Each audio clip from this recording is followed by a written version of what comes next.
The teachers had control over the classrooms. We had the parents and the neighbors were all actively involved in keeping people in line, keeping the kids in line. We had something called a woodshed that today people would be thrown in jail for. So I'd like to get an input of, how the generation that has children in school today, how they grew up, and what some of the causal variables or what factors, if you will, that caused the situation where we have so many mass shootings since 1998, and see if we can't get to the root of the matter. So first things first is let's talk about then. When the generation in the late 80s and 90s grew up, what was the environment like? Let's start with the family dynamic. If I may start with Pastor Oliver, what is your, if you're, in your opinion, when growing up in the 1980s and 90s, the generation that has children in school today, what kind of an environment do they grow up in your experience? Well, in my experience coming up, and you're gonna laugh at this, but we didn't have that many guns around.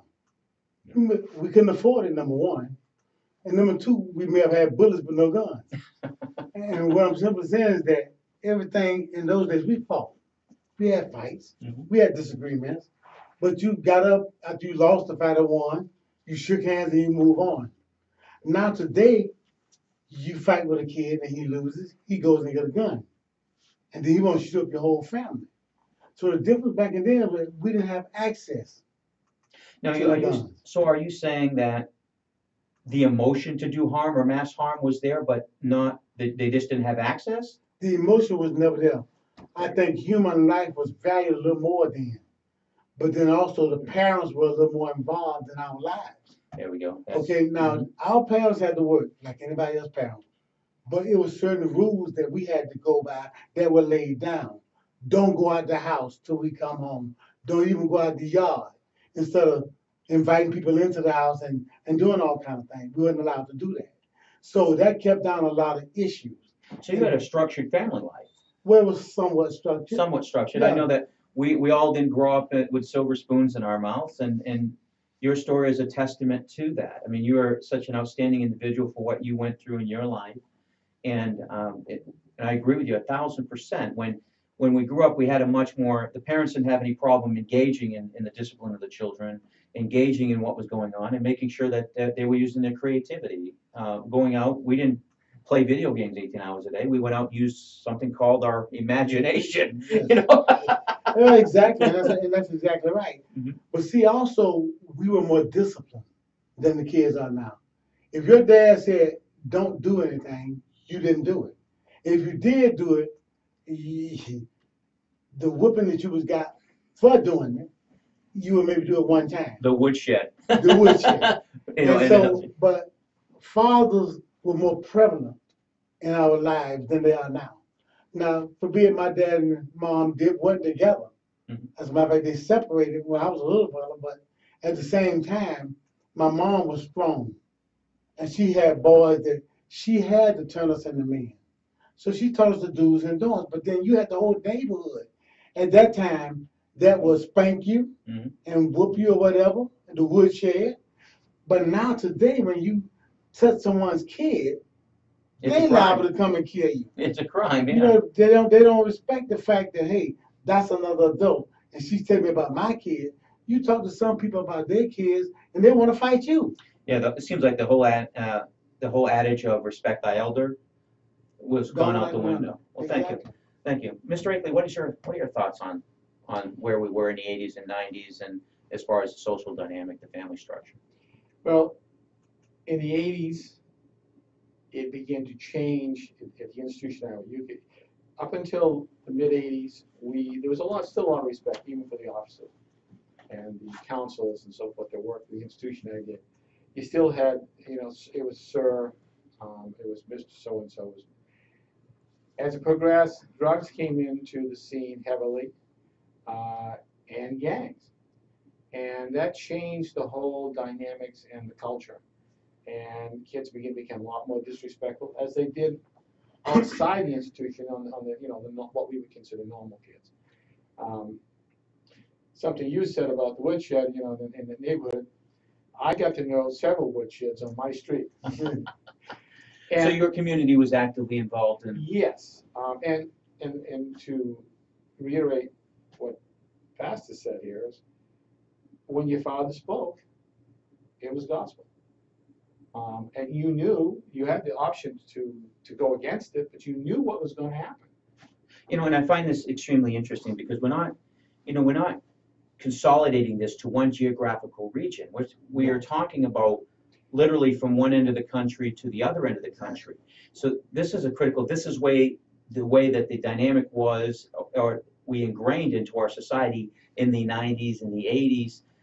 It was countrywide, it was national-wide. It wasn't simply just, oh, well, that's the way it was down in Florida, or that's the way it was over in Maine. But Robert, if you look at, you're talking to country-wise, if you look at the movies and the television that was on in the 60s, say, Yes. as opposed to the ones in the 80s or even into the 2000s, they changed. Very They're more true. violent. Much more graphic. One of the problems I have with the shows tonight is that they depict adults as dolts. The children are smarter than the adults, and they're always, and that's just not the way it is.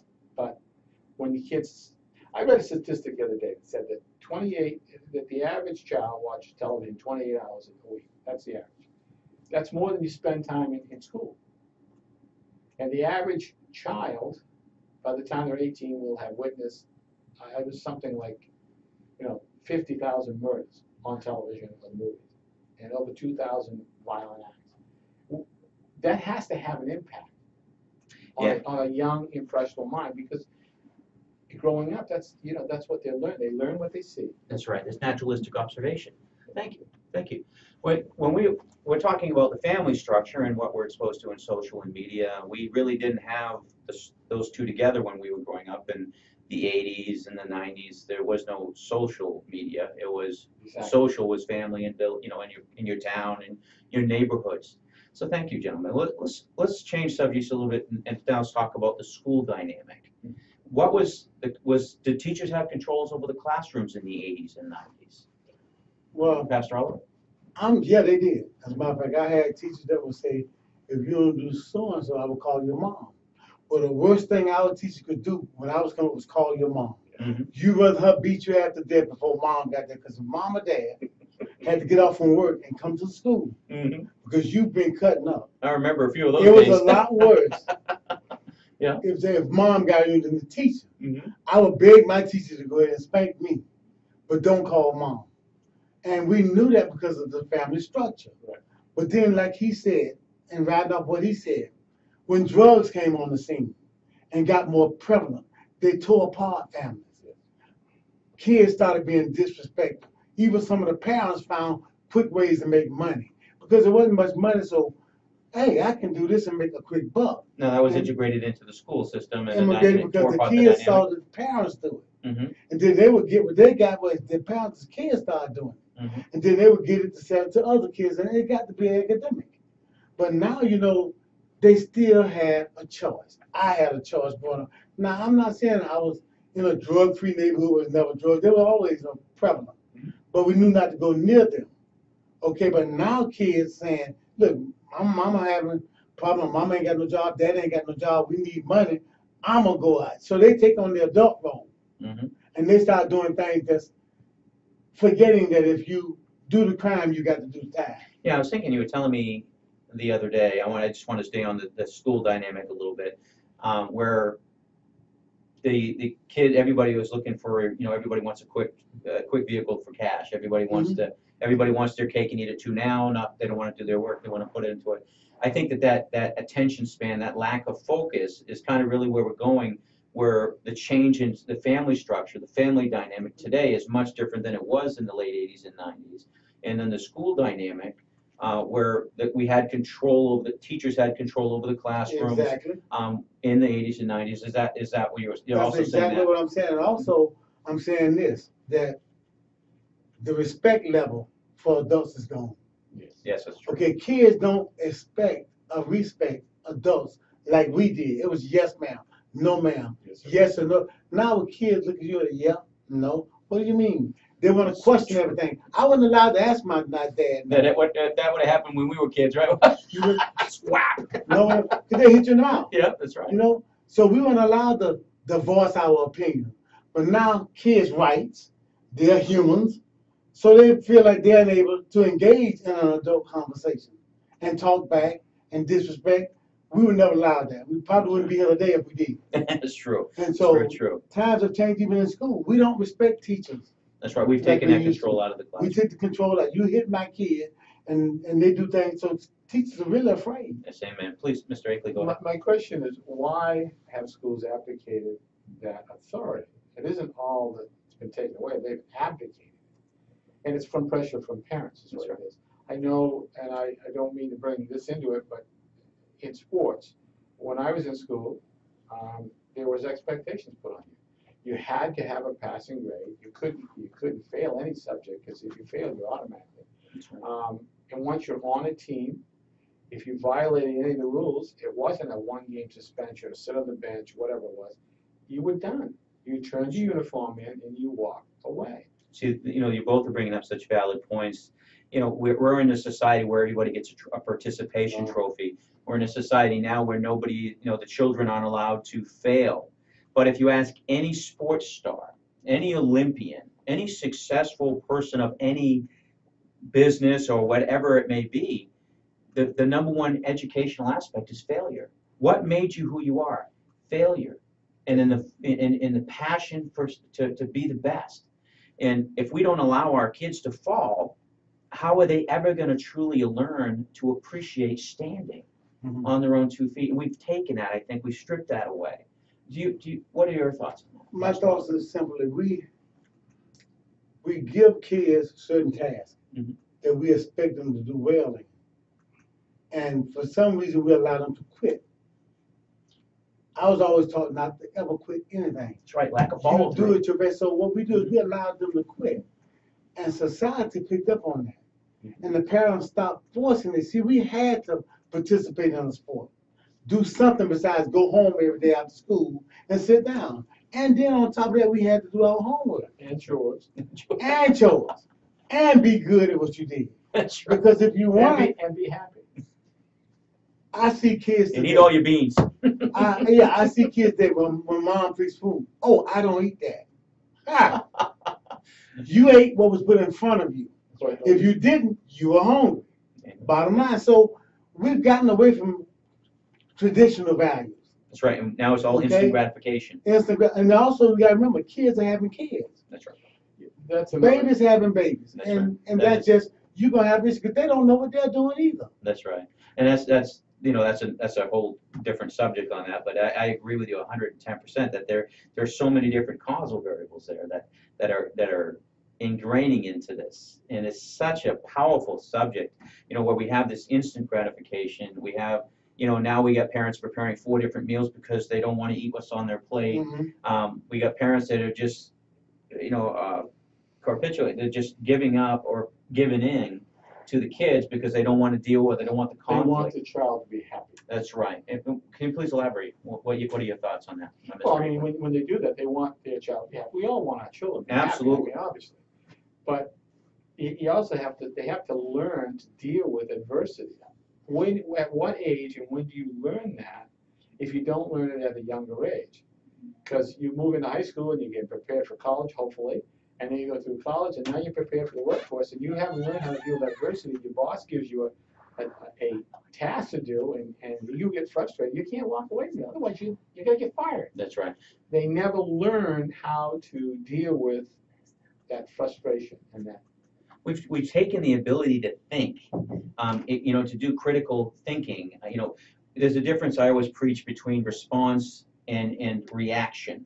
Kids these days are reacting, and to react to something is you react with emotion without the benefit of intellect, without thinking about it, which they jump on emotions, they lash out, whether it be violence or arguing or screaming, but we failed them as adults and as parents in such a way where we haven't taught them to take 2 steps back and think before you react to something. Don't jump out with emotion. Just think about something before you do it. And instead, where everybody's got the this 8-second attention span, so to speak, and everybody wants a number 1 with a Coke. Don't think about give me a hamburger with fries and this. Give me a number one. Give me this. Give me, everybody wants snack size. Everybody wants instant gratification. Instead of teaching them, like when we grew up, if we wanted to, the only video game I had was a stick in the woods, and I went out and played Cowboys and Indians. You know what I mean? We had to use our imagination. Today, everything is just, there are video games out there that are so violent. They give you points for killing police officers and points for stealing cars. And this is the games that our children are playing, and then we wonder why they're nullified to the violence of today. What are your thoughts, Pastor Oliver? Well, number one, I don't think a game really dictates how a kid gonna be. That's just my personal opinion. I think a kid can play a game as much as you want to. That doesn't mean you go do what's in the game. We had games and stuff that we used. Nothing People compared say, to today, though.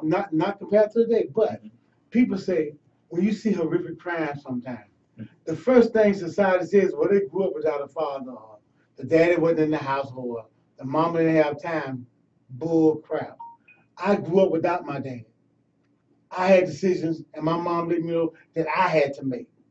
And you make the wrong decisions, decisions comes with responsibilities. And your responsibilities come on the decisions you make. Amen. And if you make a bad decision, you got consequences. See, these young kids, they don't have the consequences. We tap them on the hand and we put them back out there. Look, you're 13 years old, you go rob some store. You're big enough and you knew what you were doing. So I'm not going to tap you on the hand and send you back home and tell your parents they're responsible. No, you did the crime. So now you need to sit here in the detention home and do the time.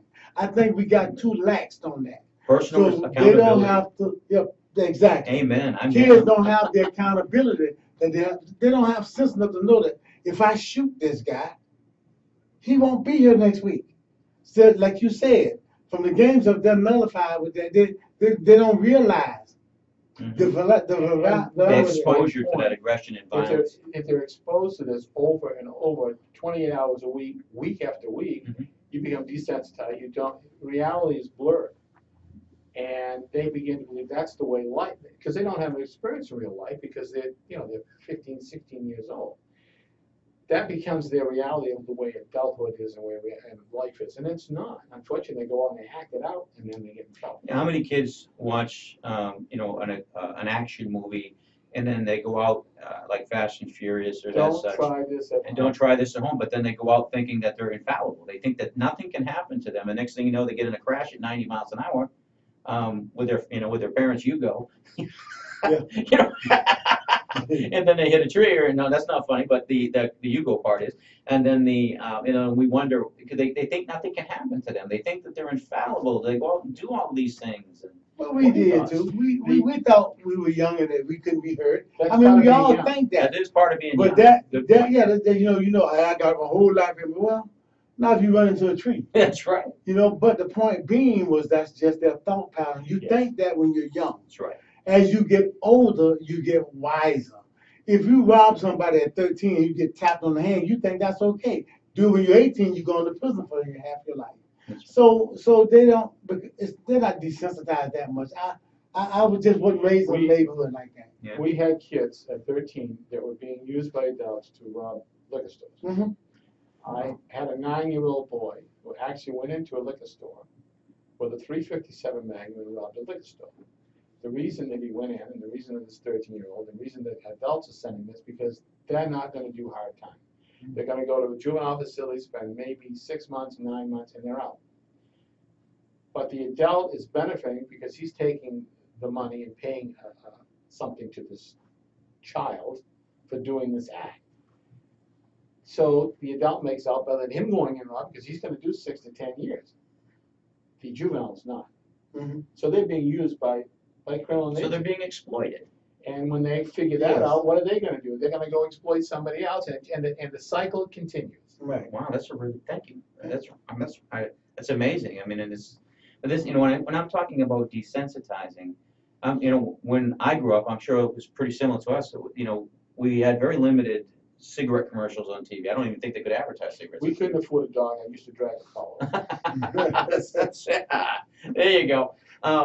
But we didn't have the exposure to the sex, the body imaging, the drugs, and all of these things that are now just so commonplace and in everybody's face, morning, noon, and night, every single day. That subliminally it just becomes commonplace.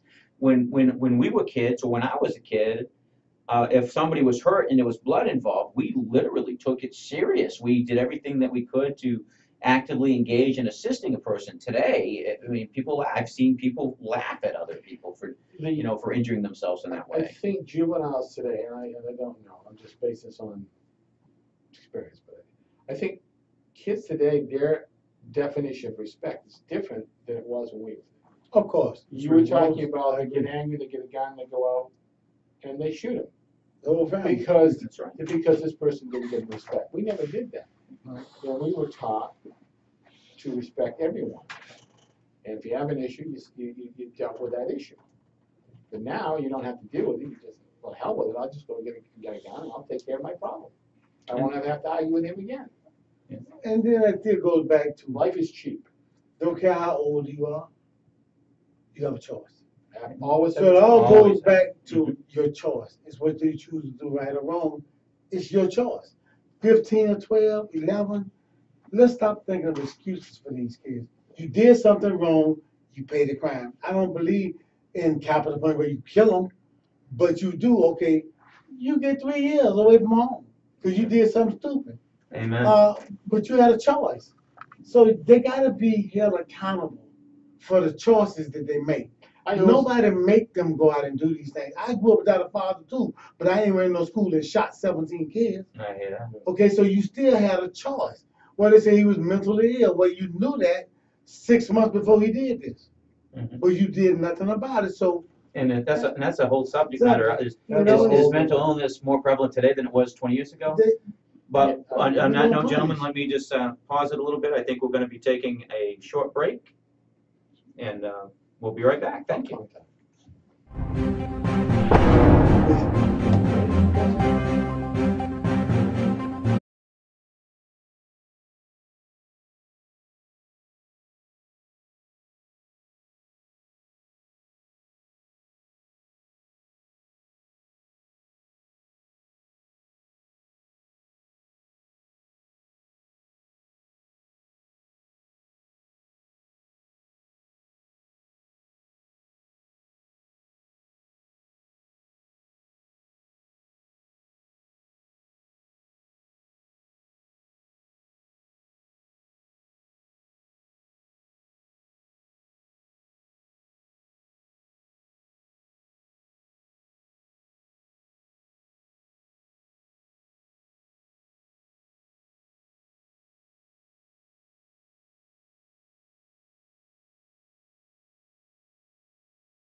Welcome back, everybody. Again, I'm your host, Robert Hebert, and this is our head-to-head. We have two new guests. Let me introduce you to Dr. Uh, Dr. Stella Nemamusaso. No, thank you very much. Only she could say it like that. And Dr. James Young. A little bit easier to say. Thank you, guys. We're going to be talking about getting different perspectives on the same subject about juvenile violence. So what I was talking about, guys, is we were going into the then and now, the juvenile violence, what has changed in the parents that have children in school today. They grew up in the late 80s and 90s, and they have kids in schools today. And we wanted to know about, first thing first, is family structure. What are your opinions of how the family structure was set up, or what did you grow up with in the 80s and 90s? Or what was your exposure to it? So first things first is, Dr. Young, please give me your opinion of what the environment was for family dynamic in the 80s and 90s. Well, first off, I grew up in the 50s and 60s.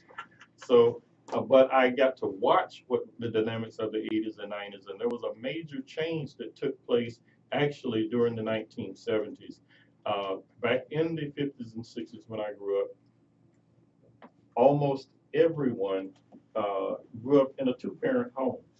But then with a lot of changes that took place in the 70s, you had the father, mainly the father outside of the home. And so many children of that generation grew up with only a single parent, mostly a single mother. So that was one of the main dynamics that changed.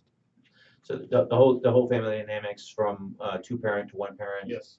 Was the most prevalent thing. Yes. Okay, excellent. Dr. Stella, what are your views on the family dynamic from the 80s and 90s?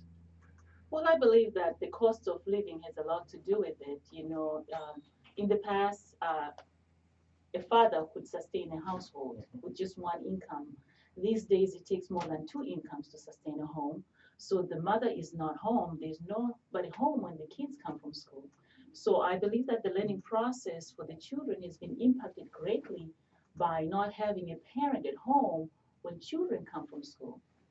And that's a void which nobody's. And it's only gotten worse over the past 20, 25 years. Yes.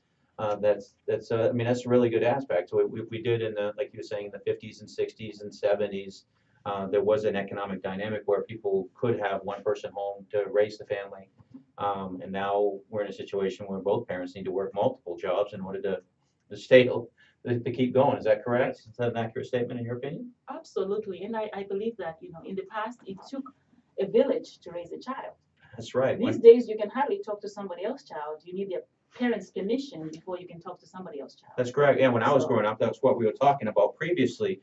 Is when I was growing up, more than half, the majority of people at my school had hunting rifles in the back of their trucks, and we had buck knives on our side, and of course there were fist fights, but not a single shooting in my entire school career. And it's an interesting dynamic, because we back then, and we'll move into what it was like in the classroom. But the teachers had control over the classroom. The parents and community and neighbors had control over the kids. If I was acting out, my neighbors would make sure that my parents knew what the dynamic was. Today, that doesn't seem to be the way it is. It doesn't seem to be that engagement, if you will. And so, moving on to the school dynamic, in the 80s and 90s, in my personal opinion, the teacher in the school had much more control over the child's behavior and actions and discipline within the school structure. Yes. What are your views on that, Dr. Well, there's no question. When I was coming up, it was a teacher's prerogative to spank a child or discipline a child if the child got out of line. I'll tell you where the dynamics of that changed. Please. I was a part of the first years of forced integration. Okay? Mm-hmm. And the prevalent thing when they did the forced integration was you had the white parents declaring that they did not want one of those black teachers spanking their child. So they took spanking children completely out of school. Now, this is a perspective, everybody. Isn't that amazing? Yes, I was a part of that transition. So wow. I remember when it happened. That was why they took disciplining children out of school. Wow. That's really mind-blowing. I mean, that's such a great perspective. And that's so relevant today Yes. because it's the triculation effect. It trickles continuously. A goes to B, like you're Yes. saying, and then why not just take it all out? Nobody can spank anymore. Right, exactly. Isn't that interesting? Dr. Stella, what are your views on that? The school dynamic and the integration. What if you were to break it down into one or two key variables of what has been lost from the school system's control in the 80s and 90s to today? I think the respect for life, just, the fact that we have to respect each other. I grew up in a society where anybody who's older than you automatically respect them because they're old. Yes. And, respecting lives. Speak for yourself, Dr. Stella. Yes. So that being said, what do people value in life? What is it that is more important than life itself? As well as, there's a gap which exists in terms of authority figures. Who has the authority now? Is it the government? Is it the children? Is it the parents? Is it the teachers or the police officer or nobody? So that moral responsibility or accountability, who are our children accountable to? So you realize that, children tend to go from system to system. If one system is not keeping an eye on them, then they play the other system. Meaning, And I can't agree with you more. I think it's important to really break this down, how important the individual perspectives are. Dr. Stella grew up in Zimbabwe. Southern Africa, yes. That's an amazing. And then Dr. Young, you grew up in Here in Ocala, Florida. Incredible dynamics because it transcends time frames. Where you have control over the classrooms, it's generational. It's not geography. In any part of the country, any part of the world, you had a certain growth. This is what discipline in the classroom looked like. The families controlled neighborhoods, villages, took care of one another. Yes. Today, they've compartmentalized it down to the individual. Now it's all about, in my personal opinion, and please share, it's all about the loss of personal responsibility. And how do we pick up the pieces from where we are now? What can we do to make a better tomorrow? I mean, everybody wants a simple answer, but I think what I'm getting out of this conversation today is we're looking at a pretty complex problem that transcends both social aspects, economic aspects, educational aspects, and now we're getting into psychological, we're getting into perception, taste, opinion. How do we proceed from here? Where do we go? How do we take the next step to get not perfect, because there's no such thing, but better? What do you think, Dr.?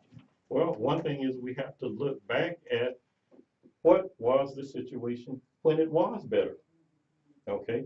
And one of the things that stands out to me the most was back then when I was coming up, you spoke about fights at school and all.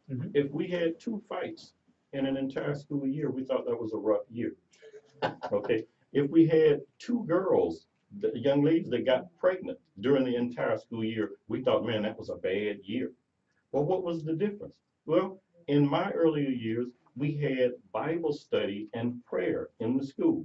We were taught moral values. We were taught that stealing was wrong. We were taught that lying was wrong. And then as the years progressed, they took the Bible out of the school. And so actually there wasn't stealing anymore. All of a sudden now there is unauthorized borrowing. Okay. Oh man, have we just gone there? All these terms and all to where nothing was actually absolutely morally right or wrong. It was basically up to the individual as to what was right or wrong. And so when there is no standard, then basically everybody decides for themselves what is right or wrong. And then, so if we're going to get back, we want to make things better, we have to look back to what worked. That's just too much. I'm getting hit with logic bombs here. That's just fantastic stuff. But going back to basics is really, it's hitting the reset button. The only way I love, thank you so much for that. I mean, it's just, as society, we need to go back to basics. We need to bring it back and start from square one. When your computer goes wrong, you reset it. Yes. When your day goes wrong, you go to bed, start new tomorrow. We have to get these things in perspective. We're trying to solve a momentous problem. I can't wait to hear what you have to say, Dr. Stella. Well, I'm listening to Dr. Young as he shares, the idea that what worked then, I don't know if what worked then would work today, Bob. No, but I mean, going back to basics, you're right, because utilizing what was available then you're absolutely right, not relevant. But going back to basics as a tool, saying, okay, let's bring it back to family value. Then we go to family value. Now let's start reintegrating power in the schools so the teacher has control of the classrooms. And then we have to give the power. And to me, I'm all about this. The county knows the county's problems. The state knows the state's problems. But we want the government to solve everything. And everybody wants the government to say, hey, one call resolution. But the government can't even pass a budget or do all these other things. But yet we want them to solve the world's problems. And if we want gun ordinance, you want gun control, go to the county and start passing ordinances. You want to go to the state, start passing state laws. Now you've effected change in your neighborhood. They can do it in a day, 2 days, a week. The government will take 3-4 years. And because we're going to the wrong people because we're so scared, we're reacting versus responding. We need to respond in an effective way, I truly believe. And what I'm getting here is going back to basics, in my personal opinion, is by far the best way to go because we have no other place to start but back at the beginning, in my opinion. What do you think? I agree with you, Bob. As I ponder on this issue, I'm thinking, what is the root cause of all this? Mm-hmm. Is it because we have deviated from where we were years ago, or is it because that our children are exposed to other concepts which never existed way back in the day? The gaming industry Yes. has a lot of impact and influence on children's minds from a very young age. So to try and plug in the old school kind of way of doing things might not work with these young people because their minds work faster than you and I. Well, content's going to change. That's right. I mean, how we do it and the logic behind it is got to change because the times have changed. But going back to the basic of family dynamics, with application of today's society, meaning that we're not going to take away the cell phone, you're not going to take away the gaming, but we have to do it. We have to get back to family values, family course. So, in my personal opinion, I believe that you're both so right on the money. Mm-hmm. We have to do it with today's problems and today's system that's in place, the social structure that's in place today.